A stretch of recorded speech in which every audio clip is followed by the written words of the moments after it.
all of us travel. I mean, you certainly know this. All of us travel to leave behind the things that shaped us negatively. Yes. And you hope you end up in the right place where you get to construct yourself, and it's not someone else's version of who they expect you or demand you to be. That's so true. We're going to start crying. Also, I have to say, a lot of the times that we cried was also, our kids were in primary school, so I know I always walked in to meet her and I was like, I'm tired. I was just tired all the time. And then you cry so quickly. Okay, so my guest today is the remarkable writer Emma Forrest, a novelist, a filmmaker whose work is known for its emotional honesty and piercing insight into the complexities of love, identity, and the stories we inherit from our past.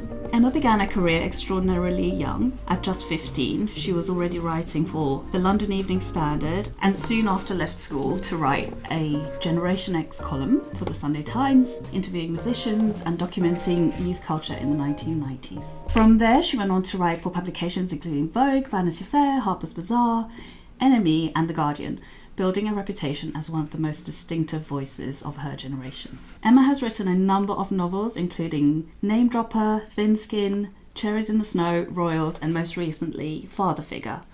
Her memoir, Your Voice in My Head, became a hugely influential work about grief, therapy, and survival, while her late memoir, Busy Being Free, explores divorce, independence, and rebuilding a life on your own terms. She's also worked extensively in film and television as a screenwriter and a director, making her directorial debut with the feature film Untogether, which premiered at the Tribeca Film Festival. Emma and I have been friends for a while. We met when our daughters were at school together. And you know when you have one of those people in your life where small talk just doesn't cut it, and you form almost instantly into deep conversation every time you meet. Emma's one of those people. I'm not usually an emotional person, but when Emma and I meet, we almost always... Yeah, we do. We almost always are both crying approximately 10 minutes into the conversation. 5 minutes. 5 minutes. She also is one of those annoyingly brilliant people who can hold forth on just about any subject for hours and make it genuinely gripping, from serious topics like mental illness to the most intricate and impassioned musings on the career of Cher, the life of George Michael, her obsession with Stephen Fry, finding creative energy on the top deck of a London bus, religion, literature, celebrity culture, music, human psychology, all delivered with the same intensity, warmth, and humour. Everyone, I hope you're ready for my conversation with Emma Forrest. That is very beautiful, thank you. So, Emma, where shall we begin? There is so much I wanted to talk to you about in this episode, and I know we could go on for hours, but so we've known each other for a few years through our daughters being at school. The one thing I've always admired about you is how deeply you think about identity and belonging. You write and speak about your high school experience often, and it seems to be a great driver for your work. And from what you write, you didn't have the best time at school. And I think we both kind of hold this shared experience of kind of otherness from our teenage years. And you, I think, because, like you write about being one of the only Jewish girls in your school, and me from being a brown girl navigating childhood in really racially segregated South Africa. So I know that feeling of being kind of slightly outside the room. I know that has shaped a lot of my own sense of self and seeing the world. And I'd love to explore how that feeling might have shaped who you are today. And also, I'm really curious to talk to you about your teenage years. You started your career so young, and in many ways, you were a bit of a prodigy, really, and being known as one of the youngest columnists and celebrity interviewers of your time. But before we go deep, and as we always seem to do, I'd love you to bring our listeners in on your childhood and your background. Ooh, okay. Well, my mom's American, my dad's English. They're still together. I think that's very significant because it's quite rare for people not to get divorced, and also it's significant for me because I took until sort of middle age to understand. I thought I should be looking for another crazy person because both my parents feel quite crazy and like very loving, quite nuts.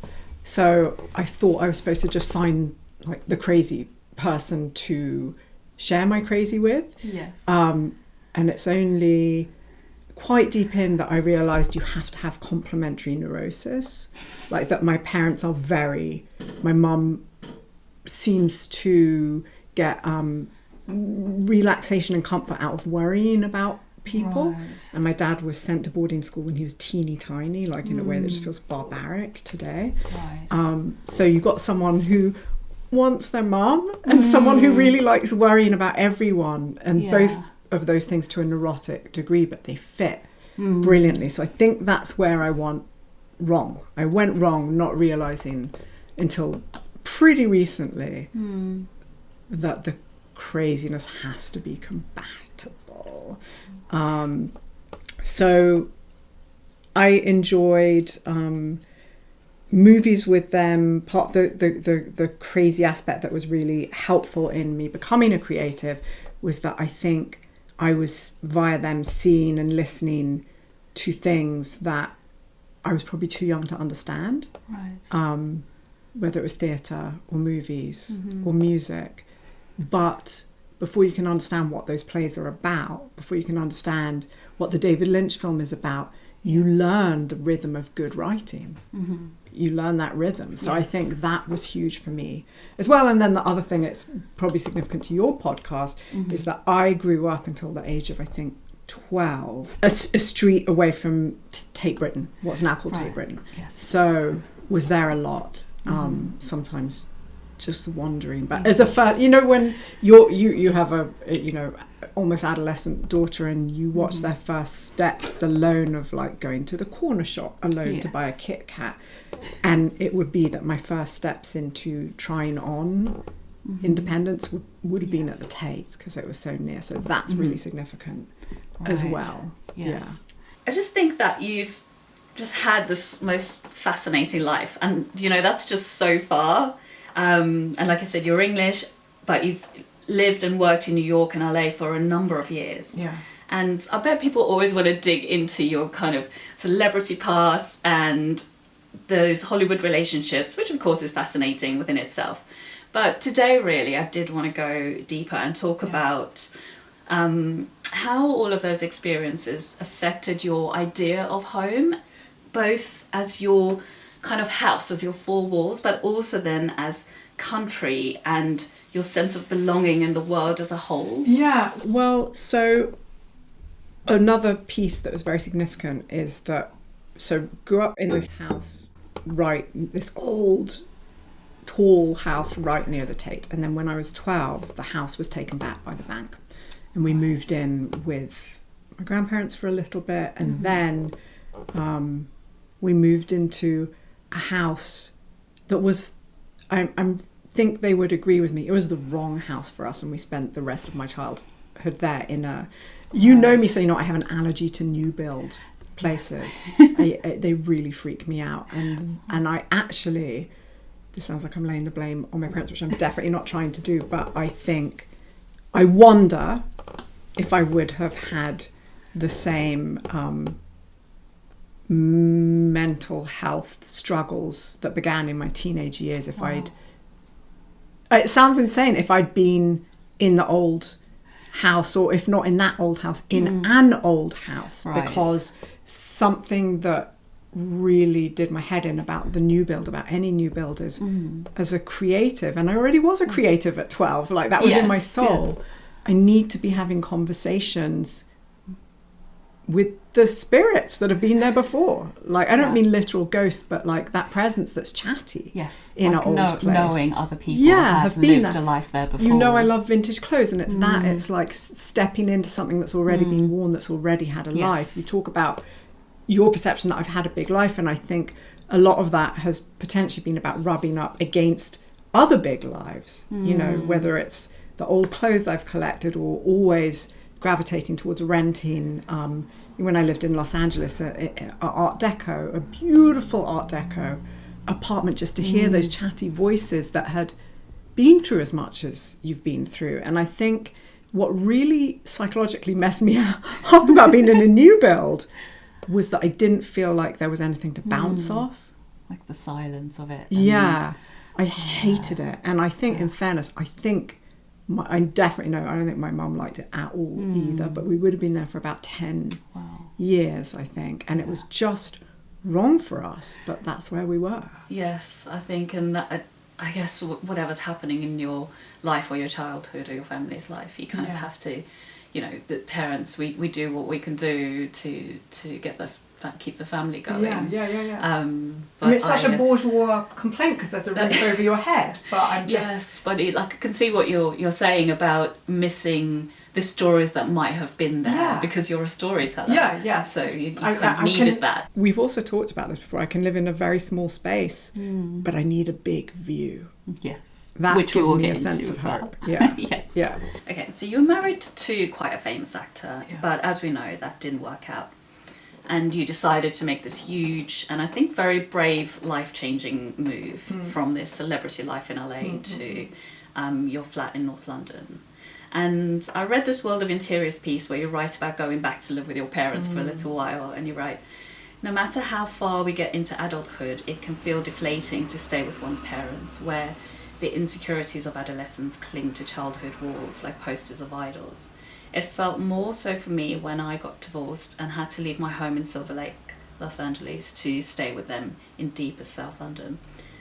And I wonder, could you speak a bit on that for us and how it came about and how you found that process of moving back, not only from LA, but also kind of back to London and then to your parents' home and then eventually to a place of your own? Well, it is all a back and forth conversation with the demons, basically, because all of us travel. I mean, you certainly know this. All of us travel to leave behind the things that shaped us negatively. Yes. And you hope you end up in the right place where you get to construct yourself and it's not someone else's version of who they expect you or demand you to be. That's so true. We're going to start crying. Also, I have to say, a lot of the times that we cried was also, our kids were in primary school, so I know I always walked in to meet you and I was like, I'm tired. I was just tired. Yes. All the time. And then you cry so quickly. I still feel tired all the time. Yeah, but it's true. I know I'm probably getting to it too fast, but that's definitely influenced my sense of how to create a home. It's like, if I am tired all the time, which I am, how do I make this a sleepy house? Yeah. Like, this is not an apartment to invite people over. I don't mind you being here, that's fine. But I do divide the world into people who've built where they live to entertain, you know, to have people over, to be sociable, and people who've built their place to cocoon. And that's what I've done. Like, I don't have dinner parties. I don't really. I'll invite someone over, but this is my place to rest, you know, and work. I mean, I left a house that I think was like 3,000 square feet for a place that's maybe 800 square feet if I'm lucky, probably more like 750. And what I found was, I mean, I always say this is, I was safe so long as I had the view. And I had an epic view in Silver Lake, LA, of, you know, you're in sort of a home that's carved into mountain terrain on a reservoir and all those night lights twinkle. It kind of feels like living inside a jewelry box. Yes. It's incredible. But I have an unbelievably epic view here as well. I live at London's highest point in a top floor flat. And my office is in my attic. And so the space, the size of the space is irrelevant to me, I found. And also, when I say it's all about the conversation back and forth with the demons, your previous question about us connecting over feeling like we were othered, I knew I did not want my kid, even if finances aside, whether or not I could or couldn't afford it, did not want her to go to private school because I felt that had been a colossal mistake for me. For we didn't belong there. Right. They said we didn't belong there, and they were right. Wow. We shouldn't have been there. So state schools that I found in LA weren't up to it. There were a couple in New York that would have been great, but it was like a real lottery to get in, and there's just so many great state schools in the UK. It's a whole other culture. Yes, well, so that was sort of a FU to the demons of childhood. Was like, I'm not putting my kid through what I was put through. Yeah. I knew that I didn't want my kid to have that sense of you're not supposed to be here. Yes. So that's sort of a big reason that we came to London, beyond being closer to my family. Yes. Yeah. I totally get that. From my own kind of childhood and school experience as well. But yeah, so now we're sitting in your gorgeous flat, which sweet. You've talked about Yeah. already a little bit, but you've really transformed it into this kind of cosy feminine space for you and your daughter. And perhaps you can describe for the listeners what you can see a tiny bit of it. It's hyper femme. I thought, well, if I'm going to live outside the world of men, I'm going all in. It has, I think the most expensive thing I have is in my bedroom a pink chandelier from Murano. Beautiful. And that was something I was thinking when I looked around my flat and everything I have here. I have a lot of art here that friends made, some of whom aren't artists, and it's still framed. I carried special things back from LA. I didn't want to be afraid to say, I'm not going to bring these curtains that I had specially made for my daughter's beautiful nursery in Los Angeles when we had a huge house. I have to leave that behind. No, I wanted to feel like I was allowed to take the best.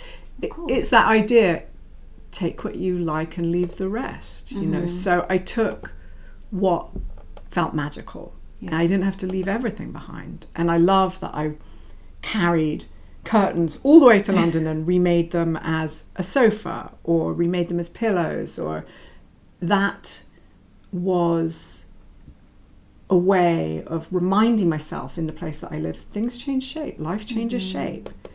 You don't have to say that was a mistake. It wasn't a mistake, it was what it was. Yes. And we're somewhere else now, but you can take bits of it that still move you. Of course. Yeah. My best friend in LA, one of my best friends, Andrea, I wish I had this picture. I don't know where it is right now, but my favourite picture of her is in the last days of moving out of that family home in LA that was so grand. She was helping me take down curtains that I had, I was the wife, so I was whether it's right or wrong, I was the one who had the curtains made and sourced the material and found the material I wanted in Thailand and this material in Japan and had them special ordered and custom made. And Andrea helped me take them down, but there's a photo of her because I was going to leave behind the dust ruffle that was on the curtains because it was too hard to I was just like, it feels petty to go in there. And she's like, no.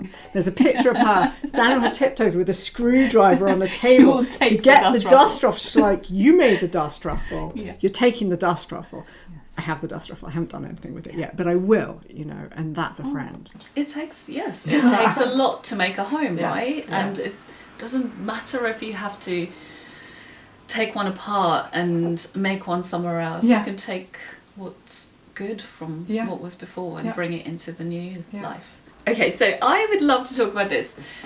You gifted me this book called Real Estate by Deborah Levy once, and if I recall correctly, it was during COVID times. Yeah. And it was one of the many lockdowns, and you sent it to me in the post. It was a real copy of a real book in a real envelope that came with a real post. And I just thought, oh, this is such a treat to get something in that time of isolation. And I remember that this book was such a good book. It uses the idea of real estate as a metaphor for the space women claim for themselves emotionally, intellectually, creatively, and physically, and particularly in midlife. And after the end of her marriage in her 50s, Levy begins reimagining her life, and she's living in a small London flat. She's raising her daughters, and she's continuing her writing career. And one of her most memorable ideas in the book is this description of this imaginary house. And it's not a real building. It's this kind of mental architecture that she is constructing as we move through her book. And she starts adding things as she moves through that she really wants in this house, like a writing room, a library, a kitchen for conversation, which I actually really love to do. I always put somewhere to sit in a kitchen when I'm designing, and a space for solitude. And this imaginary house becomes a symbol for this life she's rebuilding, kind of piece by piece. But she keeps returning to this one question: what does it mean for a woman to own her own life? Not just a house or the possessions in it, but the territory of her own identity. And throughout the book, she reflects on independence, work, motherhood, love, money, aging, all through this lens of reclaiming her personal space, which I have to say reminds me so much of your story. Yes, yeah. And I just would love to chat to you about this, because this concept of this book, and a bit about what it means to you, and also, you know, if you had to build your own imaginary house, what would you put in it? Well, it's funny because, well, first of all, that is one of my favourite books. It's also, I don't know if I've told you the backstory of part of the added magic of that book is I remember getting close to finishing it at the Hampstead Heath Ladies Pond. Oh, yes. Which listeners probably know about, but if you don't, it's just like a haven for women where you can be as naked as you like, every age, well, not every age, I think you have to be over 10. It's just such a peaceful oasis. And I was reading this book, getting that childhood feeling of, no, this book's going to be over. And I was so sad. And I finished it and I went to leave. And as I was exiting, the author was walking in, Deborah.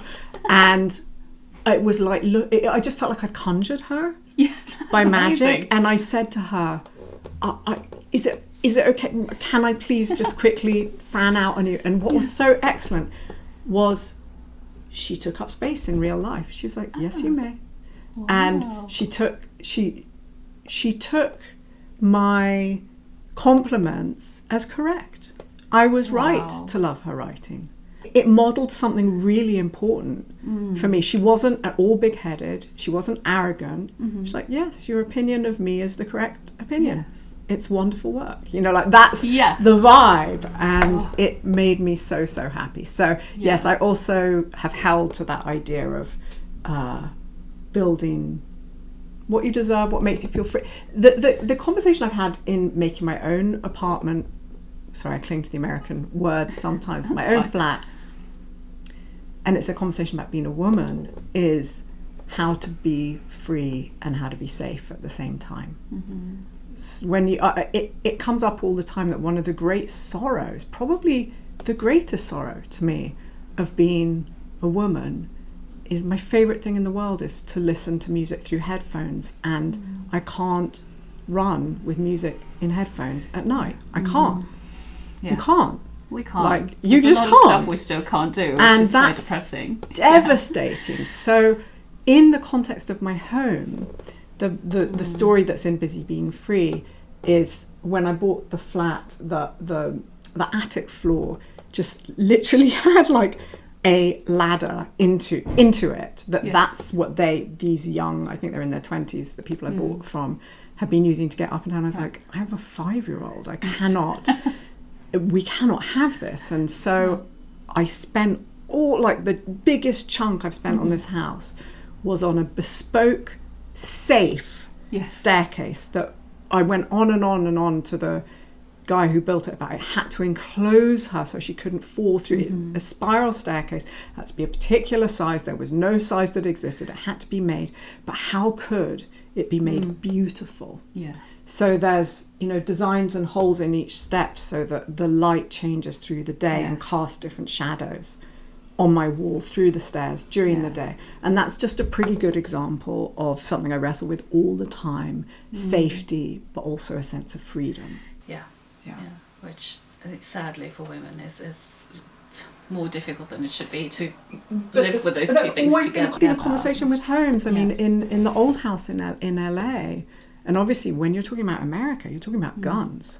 So when you start thinking about break-ins and like, you have this, you have that, you're like, you have to think if someone breaks in, they may have a gun. It's a different conversation to have. And I remember this long exploration for bars on my daughter's window. She was a baby, but did anyone make bars that were beautiful, that were like, could you get bars in the shape of koala bears? Like, could you, like, that was the quest, because otherwise it's just so crushing to look at them every time. Exactly. Which I know very well, because in Cape Town in South Africa, every window has bars on it, and a lot of the time they're not actually most of the time they're not beautiful. And yes, I guess it's almost for your daughter disguising something really that's keeping her safe, but almost so she doesn't realize it's there to keep her safe. Exactly. This is something that can also be beautiful to look at. That's such an interesting take on that. That actually brings us really nicely onto the next question, because one of the things I love most about your writing and your interviews and our conversations is how you seem to just effortlessly and naturally just draw these unexpected and sometimes very funny parallels between the most unexpected things. And so lately I've been exploring writing about the parallels and effects between our surroundings and also our psychology and our mental health. And just saying that reminds me of when I was in high school. And so when I was in primary school, I was in a racially segregated school for brown only people. And when I went to high school, that same year was the change where there was a sudden integration and the end of apartheid. So my primary school and my high school experience were completely different. My primary school was dark and dusty and dingy, and you know, that I didn't realize how much that affected me until I went to this high school where it had previously been a for whites only school. And I walked in, and you walked into this double height entrance hall with all this gorgeous light and double staircases, and I just remember how that made me feel in that moment. It just made me feel like, oh gosh, I feel like I could be a different person here. I feel like I could learn better here. I could be a better student. I could get better grades.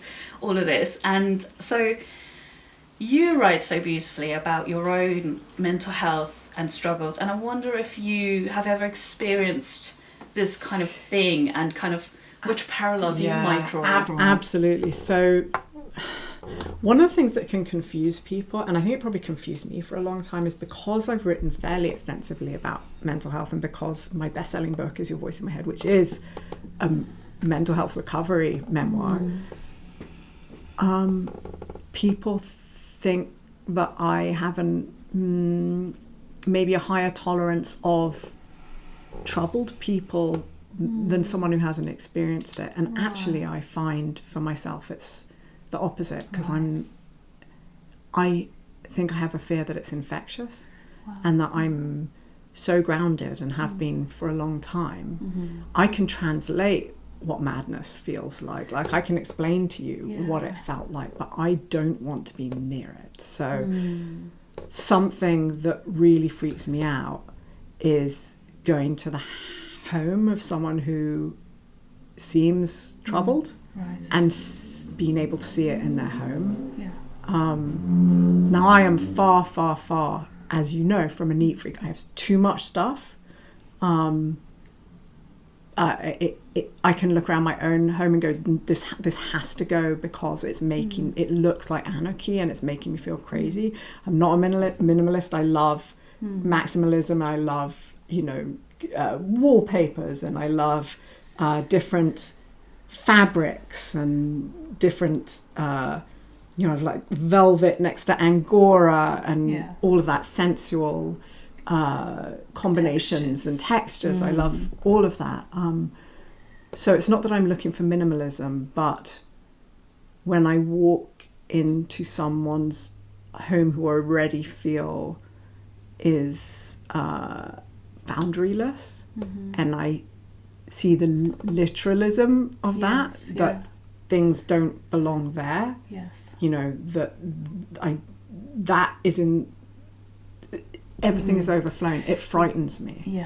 So I think knowing how other people's homes affect me, also with travel, it's a consideration. Like my daughter is about to be 13, and she loves K-pop, so her gift from me is we're going to Korea in the fall. Yes. And I've been looking at the different beautiful, they're called hanoks, the traditional Korean homes you can rent on Airbnb versus a hotel. And for me it's always a risk, because if I get somewhere and it feels wrong, I usually have to I have to sort it out and go and leave. Wow. Yeah. I'm very porous. It's what makes me a good writer. Yes. Is I am a skin too thin. You talk about people being thick-skinned. Yeah. I'm missing a layer of skin. So what feels like a pinprick to other people feels like a knife in the heart to me, and I get the same with properties, with hotels, with rentals, and with other people's homes. Yes. That's so interesting. So it's a problem.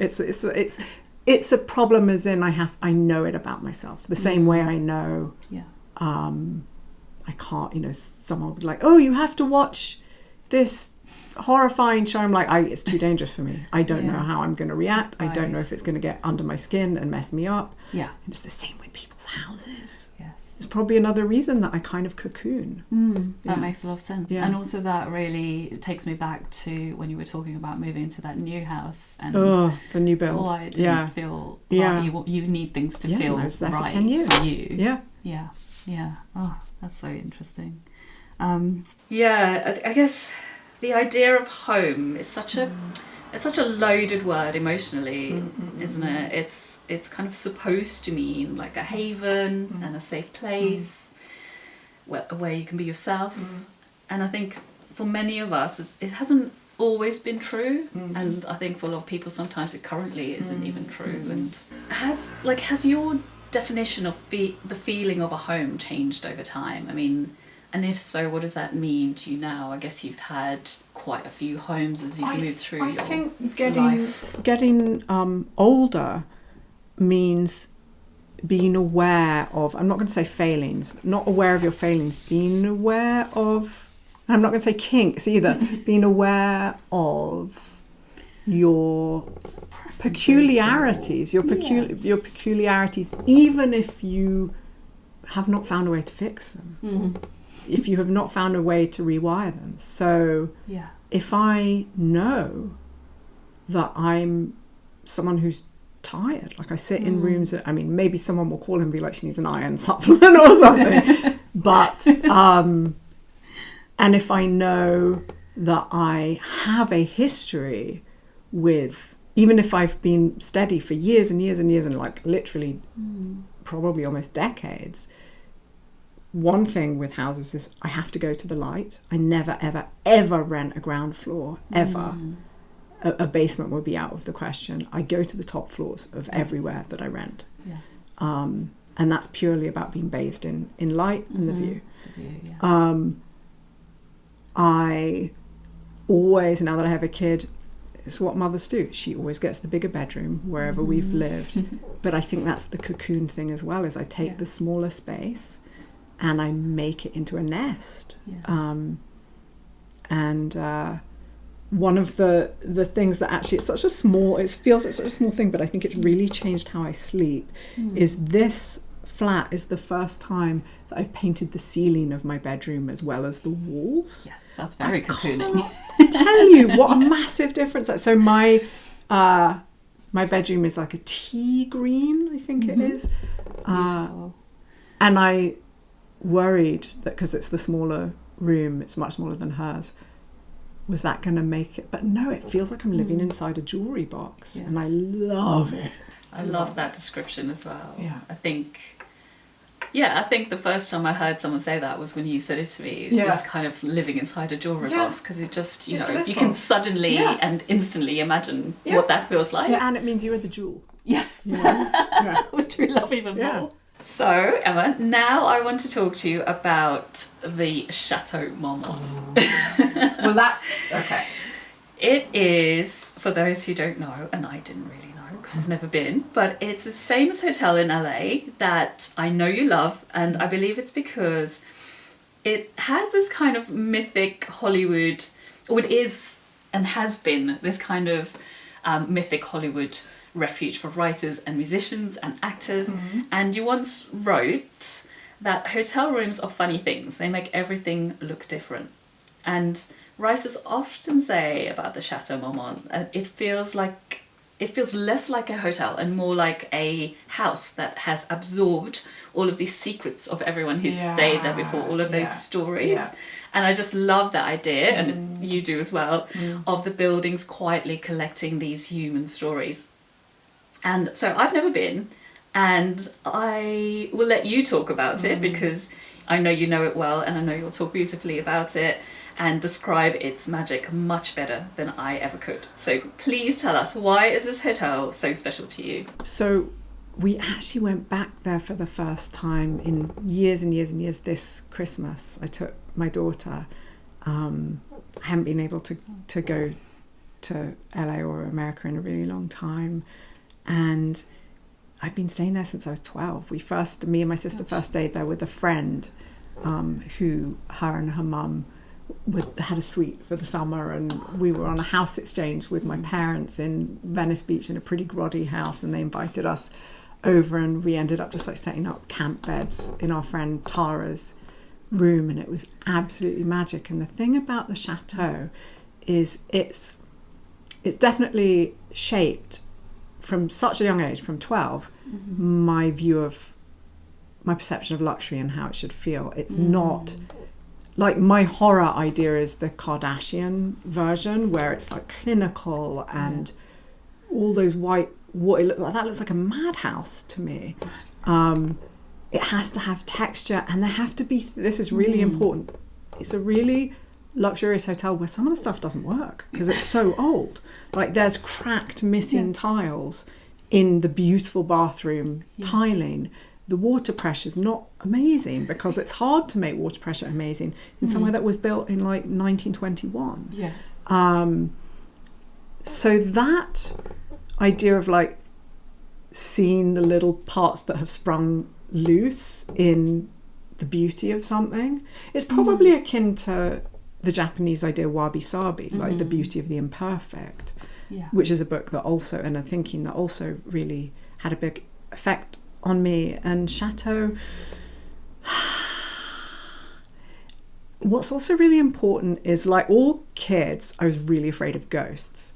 Chateau Marmont definitely is ghosty, but they absolutely mean you no harm. So it also reshaped my idea that it's kind of narcissistic to be afraid of ghosts. Why are you better than them? Why are you less frightening than a ghost?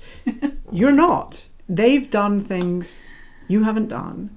The idea that in that part of Hollywood, in the Hollywood Hills, there's two periods that really fascinate me, and I love them living on top of each other. One is the Laurel Canyon scene of the 60s. That's the music of Joni Mitchell, of the Mamas and the Papas, of Crosby, Stills and Nash, and that's all in the same place that the silent film stars were living in.